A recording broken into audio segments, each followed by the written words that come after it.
जय हिंद दोस्तों, आपका स्वागत है अपने चैनल राजहंस कोचिंग सेंटर में। कल पढ़े थे 1.1 का जो सवाल 1 नंबर का तीनों सवाल पढ़ लिए थे। आज पढ़ेंगे 2 नंबर का, जो हम देखेंगे। अब अगला सवाल जो 2 नंबर है, कहता है दर्शाइए कि कोई भी धनात्मक विषम पूर्णांक 6q प्लस a 1 या 6q प्लस 3 या 6q प्लस 5 के रूप का होता है जहां q कोई पूर्णांक है। अब हमको कहता है इस समस्या को हल करने के लिए, तो अब देखते हैं इसको। तो माना कि a कोई धनात्मक विषम पूर्णांक है तथा b बराबर 6 है। तो हम कल ही बताए थे कि एल्गोरिथ्म का उपयोग करना है। तो यूक्लिड विभाजन एल्गोरिथ्म से a बराबर bq प्लस r, जहां 0 से बड़ा या बराबर r होगा और r से बड़ा b होगा।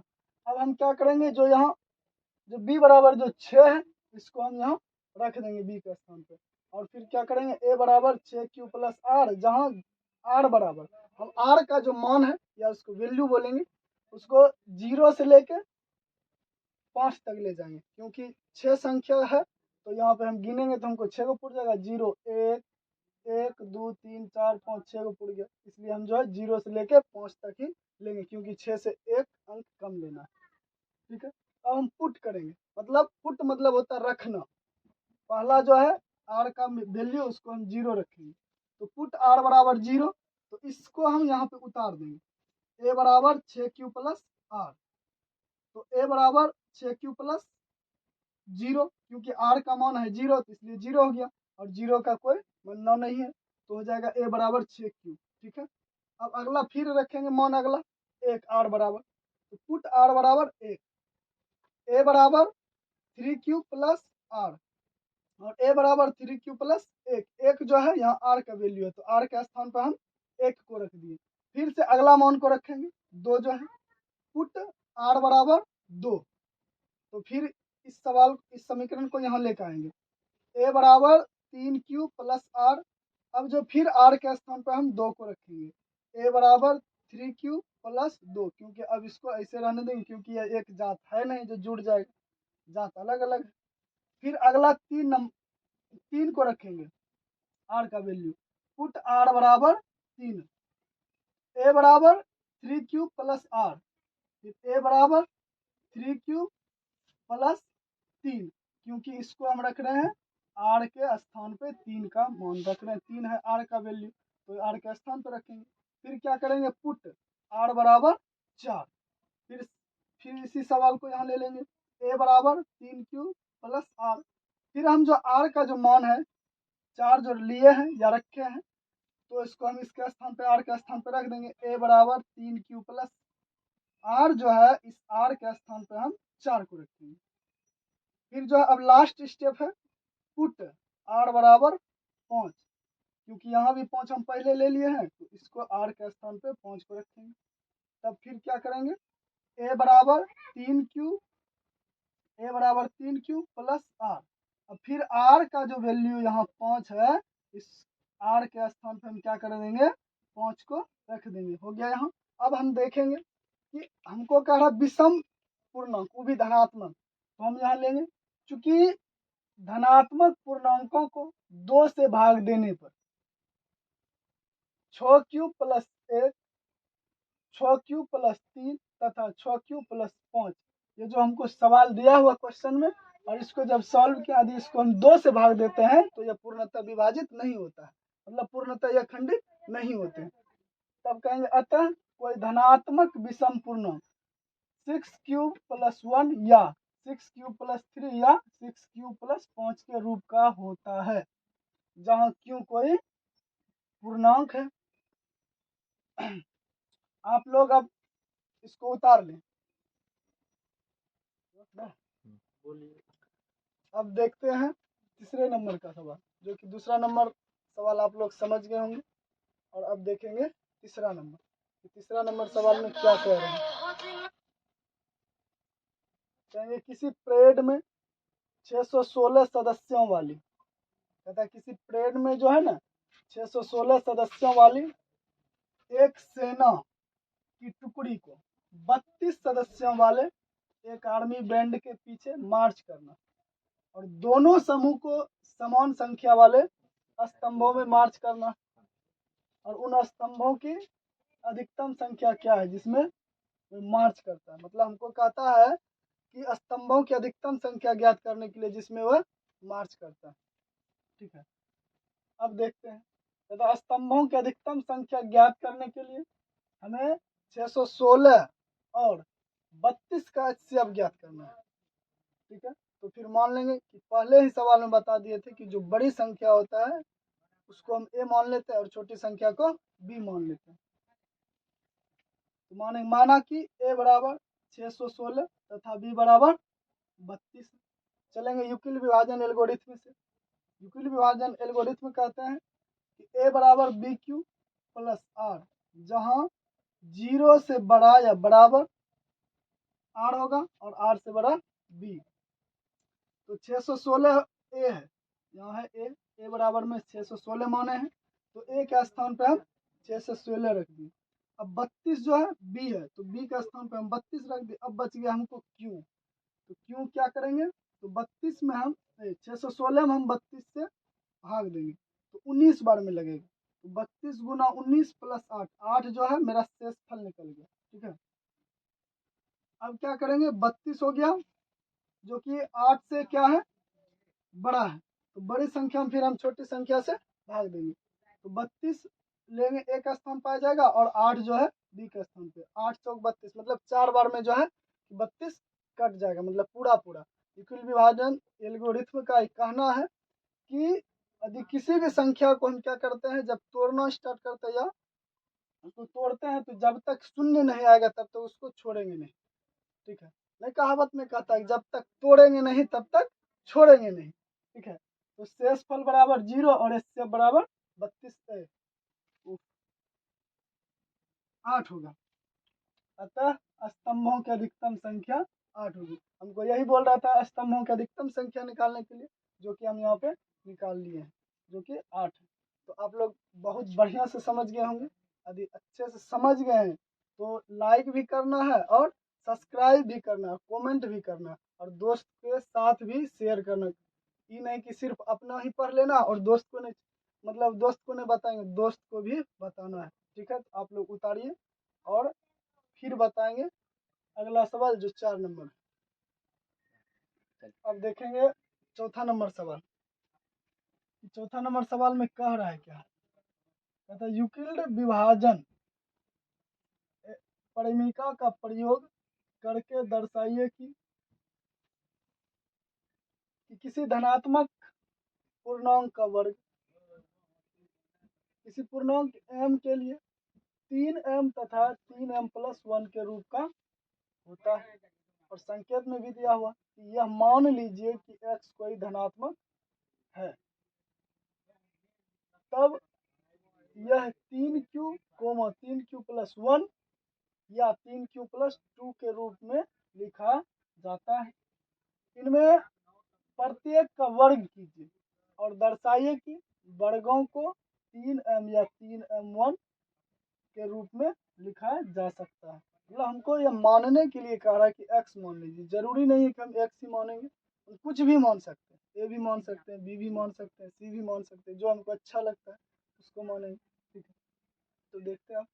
माना कि a कोई धनात्मक पूर्णांक तथा b बराबर 3। क्यों लिए 3, क्योंकि क्वेश्चन में है 3। ठीक है, और इसी में कह रहा वर्ग करने के लिए, लेकिन पहले इसको सॉल्व करेंगे। हमको कह रहा है यूक्लिड विभाजन परिमिका का प्रयोग करने के लिए, हम यूक्लिड विभाजन परिमिका का प्रयोग करेंगे। कहता है तो यूक्लिड विभाजन परिमिका से a बराबर BQ प्लस R, जहां 0 से बड़ा या बराबर R होगा और R से बड़ा B होगा। अब क्या करेंगे, a बराबर, देखिए b का है 3 है, तो b का स्थान पे 3 है, 3 रख दिए Q प्लस R, जहां R बराबर 0 1 2, R बराबर Q हम ले लिए 0 1 2, तो हमको जो है ना b बराबर 3 कर रहा है और इसके रूप में कह रहा है लेने के लिए, तो R का मान हम पहले ही ले लिए। ठीक है, तो क्या ले लिया आर का मान, आर बराबर 0 1 2 हम ले लिया, और इसी तीनों मान को रख के हम सवाल को आगे सॉल्व करेंगे। तथा पुट, पुट मतलब होता है रखना, पुट आर बराबर 0। अब इसको उतार लेंगे यहाँ, तो यहाँ पे हम उतार लें ए बराबर 3q प्लस आर।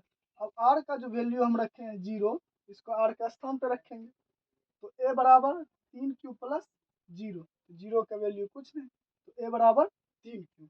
ठीक है, फिर पुट आर बराबर, फिर एक मान रखेंगे जो कि यहाँ पे मान हम ले लिए हैं आर बराबर, तो आर के स्थान पे ए है, तो फिर वही समीकरण को यहाँ पे उतार के रख देंगे, ए बराबर 3q प्लस आर, फिर ए बराबर 3q प्लस 1, क्योंकि 1 जो है ये आर के स्थान पे है जो कि हम माने। फिर पुट आर बराबर 2 जो यहाँ पे है, और इसको हम आर का वैल्यू यहाँ रख लिए। फिर समीकरण उसी को उतार लेंगे, ए बराबर 3aq 3q, क्योंकि ए 3q प्लस आर, और उसके बाद क्या करेंगे, ए बराबर 3q प्लस आर का जो वैल्यू है 2, इसके स्थान पे हम रख दिए।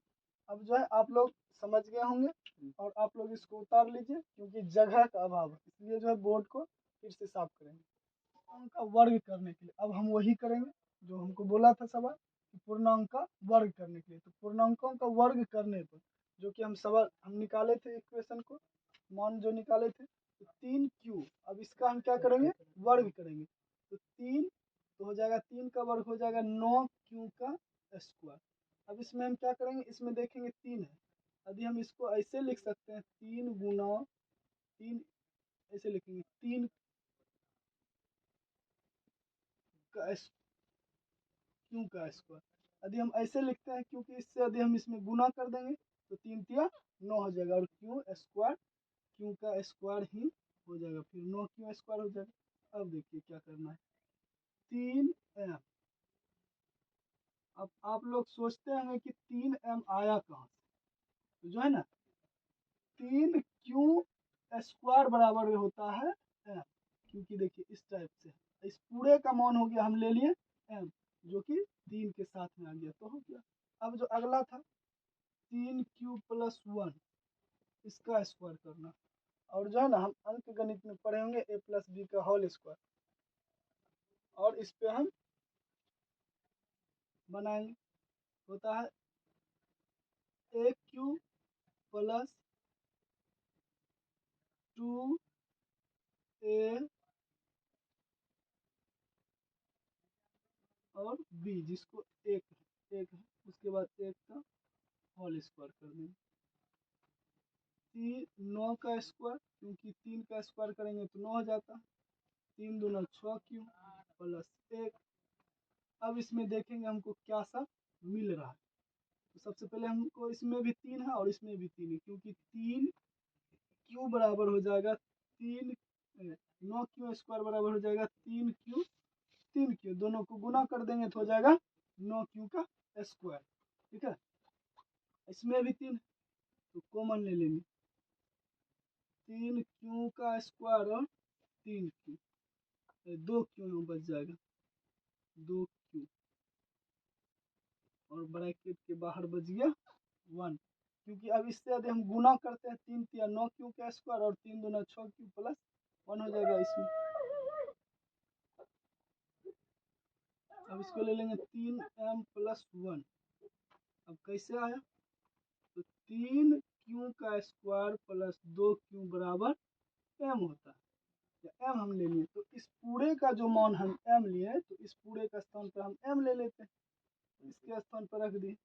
अब अगला आया जो था 3q प्लस 2 का स्क्वायर, क्योंकि सबका वर्ग बोल रहा था करने के लिए, तो हम सबका वर्ग करेंगे, तो वर्ग कर रहे हैं पूर्णांक, फिर वही लगाएंगे, स्क्वायर प्लस 2a और b प्लस b का होल स्क्वायर, 9q का स्क्वायर, 3 दूना 6 12q प्लस 4, या इसको हम ऐसे लिख सकते हैं 3q 9q का square plus 12q plus 3 plus 1 ले लेंगे, क्योंकि दोनों जुड़ के 4 हो जाएगा, हम 3 ले लेंगे, इसमें हमको मिल जाएगा।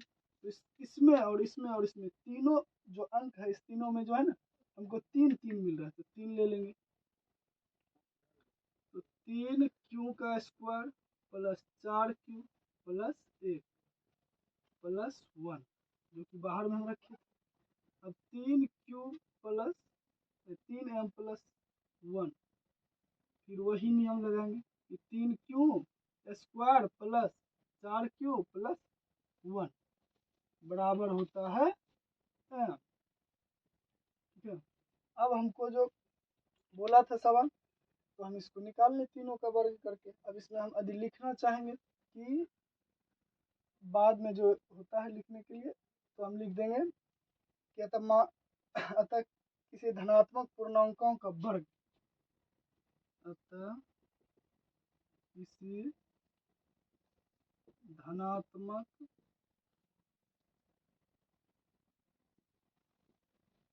पूर्णांकों का वर्ग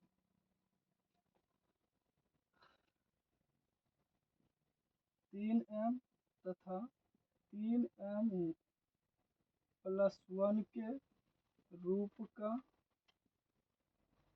होता है।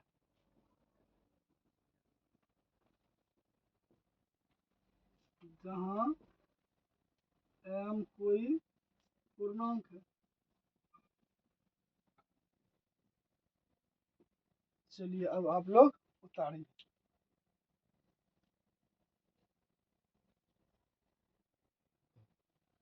आप लोग समझ गए होंगे, तो यदि समझ गए होंगे तो लाइक कर देंगे, कमेंट कर देंगे और अपने दोस्तों के साथ वीडियो को शेयर कर देंगे और सब्सक्राइब करना नहीं भूलेंगे। Thank you. अब मिलेंगे अगले वीडियो में नेक्स्ट डे।